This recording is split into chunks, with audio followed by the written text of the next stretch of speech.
The clouds rolled across the Enugu sky that evening, heavy and dark, carrying the promise of rain. Kayamika stood by the window, watching the first drops fall, and something inside her felt the same weight. She had been married to Ikin only a few months, but already things were not the way they used to be. In the beginning, he had been kind, always laughing with her, always eager to listen. But now, his laughter had grown quiet, and his words had turned sharp. As the rain tapped against the roof, she tried to start a conversation. "Ikin, how was your day?" she asked softly. He barely looked up from his phone. "Fine," he muttered, his tone colder than the storm outside. The silence that followed was louder than thunder. Kayamika's heart sank. She had hoped marriage would be warm, like the sunshine after Harmattan, but instead it was slowly filling with shadows. She remembered how her mother used to say, "Rain is a blessing, but it can also wash away what is weak." Looking at Ikin now, she wondered if love itself could be washed away. He no longer held her hand when they walked through the compound. He no longer asked about her dreams. Instead, he told her what to do, how to act, when to speak. The rain outside grew heavier, pounding on the earth, and inside their home the tension thickened. Kayamika felt it deep in her chest. A storm was gathering, both in the sky and in her marriage. That night, the fight started over something small, just dinner. Kayamika had made yam porridge, the way Ikin used to love it, soft with a touch of palm oil and a sprinkle of dried fish. But when she placed it before him, he barely glanced at the plate. "Is this what you call food?" he scoffed, pushing it aside. Her heart tightened, but she spoke gently. "Ikin, you used to enjoy this. What has changed?" Instead of answering, his face darkened. "Don't question me," he snapped. His voice was louder than the rain that had begun to pour outside. Kayamika tried to calm him, her hands trembling as she gathered the plate. "I only wanted to please you," she whispered. But he stood up suddenly, his chair scraping the floor, and walked to the door. Before she could say another word, the slam shook the walls. Kayamika jumped, staring in disbelief. The heavy wooden door closed in her face, and then came the sound of the bolts sliding into place. She was shut out. The veranda was cold, the rain splashing against her skin. Within minutes her wrapper was soaked, clinging to her shivering body. She hugged herself tightly, teeth chattering as thunder cracked across the sky. From the corners of the compound, shadows moved. Neighbors peeked through their curtains, whispering just loud enough for her to hear. "Ah, see how he embarrasses his wife. Poor girl." Their words cut her deeper than the cold. Kayamika pressed her forehead against the wet door, her tears mixing with the rain. She thought of the promises he made on their wedding day, how he swore to protect her, to cherish her. Now, she stood outside like a stranger begging for shelter in her own home. Each minute felt endless, every clap of thunder echoing her pain. Still she stayed quiet, refusing to shout or beg him to open. Somewhere deep inside, a small voice whispered that this was more than just anger. It was a warning, the first sign of something darker. The door between them was not only wood and metal, it was a wall that had grown inside their marriage. And as the storm raged on, Kayamika knew this was the first time, but it might not be the last. The rain had slowed to a drizzle, but Kayamika still sat outside on the veranda, her clothes heavy with water, her body trembling. Her mind wandered, searching for strength, searching for a reason not to break. That was when her father's voice came back to her, clear as if he were sitting right beside her.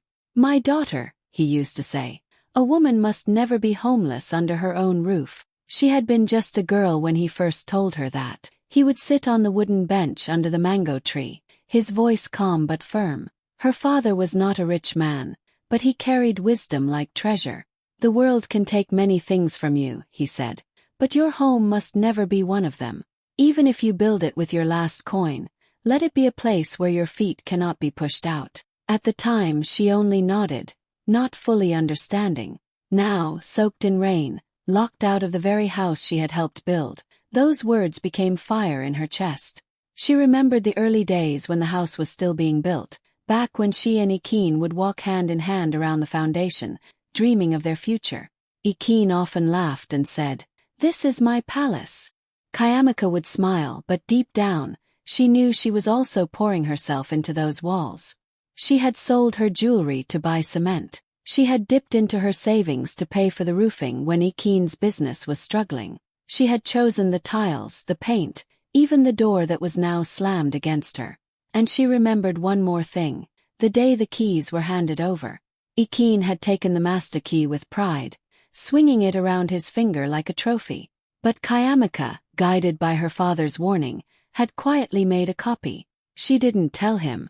She didn't tell anyone. She simply slipped it into her purse, keeping it close like a secret shield. Not because she thought Ikeen would one day turn against her, but because she understood that life could be unpredictable. Now, sitting outside in the cold, her hand brushed against her purse. She felt the small, hard shape of the silver key inside. It was almost as if her father had placed it there himself, a gift from beyond the grave. Her heart ached as she remembered him, his rough hands, his warm smile, his voice filled with love. If he were alive, he would never allow her to be treated like this. But since he was gone, all she had were his words, and the strength they carried. Kayamika closed her eyes, breathing deeply. The rain had begun again, but this time it no longer felt like defeat, felt like a reminder. She was not homeless. Not here. Not in this house she helped build. Somewhere deep inside, a spark lit up. The storm outside might roar, and Ikeen might think he had the final say, but her father's voice was louder, and she knew she still held the master key, both to the house and to her own destiny. Kayamika held the silver key tightly in her hand, her fingers numb from the cold rain. She moved slowly around the house, the storm still raging, lightning flashing across the sky. Her wrapper clung to her skin, heavy and soaked, but her steps felt lighter with every move she made. When she reached the back door, she stood there for a moment, staring at it, her chest rising and falling fast. This was the door she had once insisted on when the house was being built, a door Ikeen had mocked. Now, it stood before her like an answer, like a path back into the life he tried to lock her out of. Her hand shook as she lifted the key, but it wasn't fear anymore. It was something deeper, the weight of everything she had endured. She pushed the key into the lock. The metal slid in easily, like it had been waiting all along. Then came the sound. Blick. The soft turn echoed in her ears louder than the thunder above. In that small sound she felt her heart steady. For the first time in weeks, she was not helpless. For the first time in weeks, she was in control. She pushed the door open slowly. The hinges creaked, and warm air rushed out to meet her cold, wet body. She stepped inside, leaving a trail of water behind her on the floor. For a moment, she stood still, breathing in the familiar scent of her own home. It wasn't just a house. It was hers too, built with her sweat, her sacrifice, her money and her dreams. Kayamika raised her head and wiped her tears with the back of her hand. Her face was wet, her body was trembling, but her eyes had changed.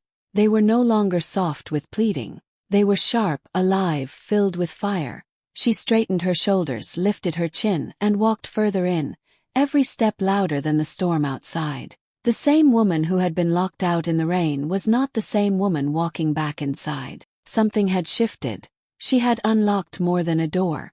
She had unlocked her strength, her dignity, her destiny. And from that moment she knew, Ikeen could never shut her out again.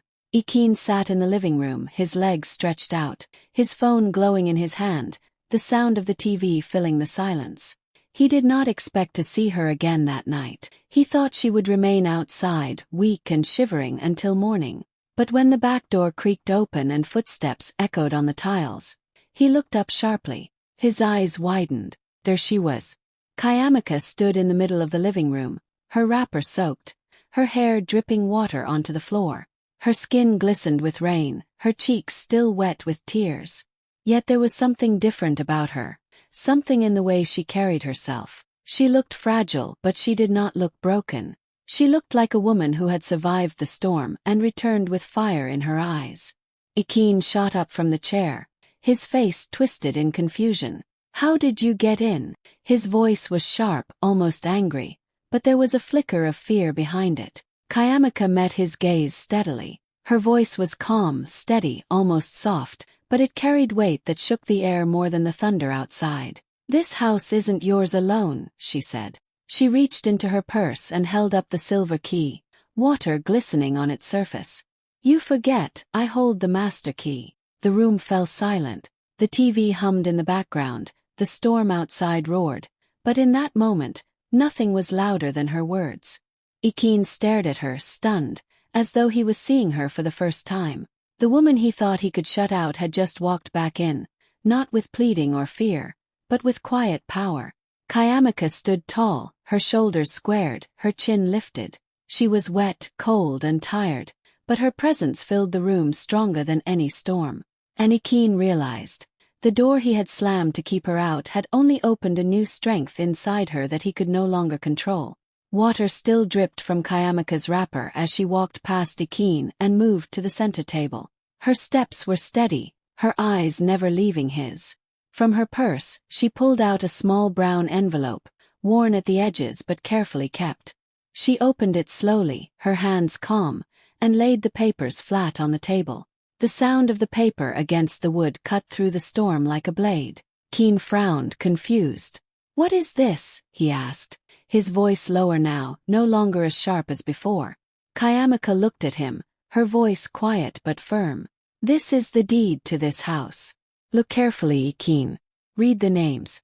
Yours, and mine." His eyes flickered down, scanning the bold letters.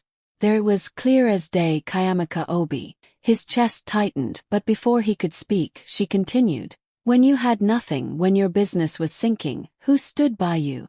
When the bank refused to lend you money, who broke her savings to buy cement, to buy blocks, to pay the workers? Me." Her hand pressed against the documents as if grounding her truth in the wood. "When this house was only a dream, it was my sweat and my money that built the foundation."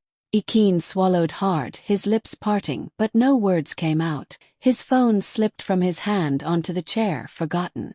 The storm outside thundered, the rain pounded harder, but inside the room, a heavier silence took over. Kayamika's voice softened, but it carried more power than a scream. "You thought you could shut me out, but you forget, Ikeen. This house is not yours to lock me away from. It is mine too.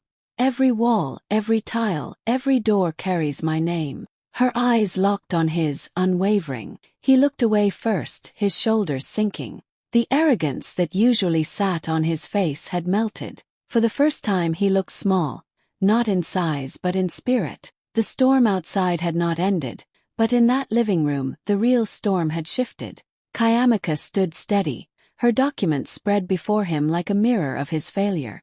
And in the silence that followed, louder than thunder, Ikeen realized the truth. The woman he tried to treat like a guest was in fact the co-owner of his home, the builder of his foundation, and the strength he could no longer deny.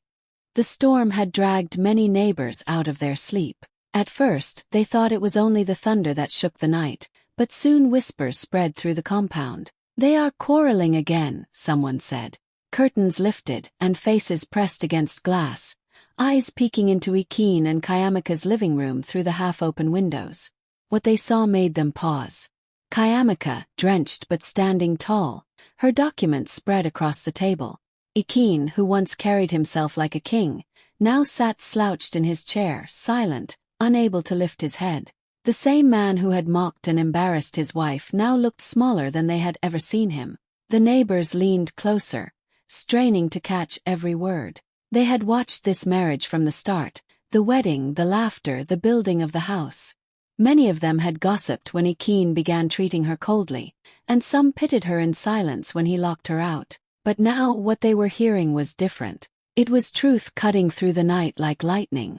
One elderly neighbor, Mama Ifioma, shook her head slowly, her voice low but firm enough for the others to hear.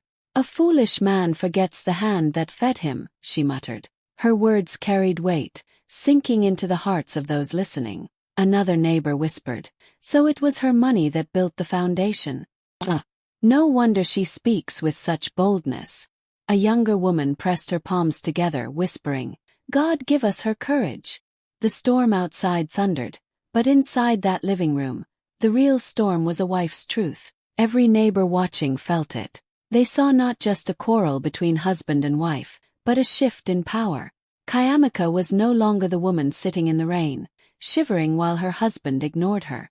She was the co-owner, the fighter, the builder whose voice could not be silenced. And as the neighbors stood quietly in the shadows, they knew this night would be remembered. By morning, the story would spread through the market, through the barber's shop, through the beer parlors. And Ikeen, the man who once laughed too loudly, would now live under the gaze of a community that had seen him humbled by the very woman he tried to cast aside. From that night, something in Kayamika changed forever. The timid woman who once sat shivering outside in the rain was gone. She no longer lowered her eyes when Ikeen barked at her, no longer walked softly as if her own home did not belong to her. She carried herself differently now, with her chin lifted, her shoulders straight, and her voice steady. She was not just a wife anymore. She was a co-owner, a builder, a survivor who had unlocked more than a door. She had unlocked her power. Word of what happened traveled fast. At the market, women whispered her story between measuring tomatoes and grinding pepper. Some said, "If Kayamika can stand, then so can we." Others nodded quietly, holding the lesson close to their hearts. At the beer parlor, men argued over it, some mocking Ikeen, others admiring Kayamika's courage. "She shamed him without raising her voice," one man said, and another replied, "A wise man would never try her again." Even the neighbors who had watched that night told the tale again and again. The image of Kayamika, dripping wet but standing tall in her living room, stayed in their minds like a scene from a film. She had become a kind of legend, a quiet symbol of strength in the face of humiliation. As for Ikeen, he never touched the locks again. The doors remained open, but more than that, his pride was broken. Every time he looked at Kayamika, he remembered the key in her hand, the documents on the table, and the eyes of the neighbors at the window. And he knew she could no longer be silenced, and she would never again be shut out of her own home.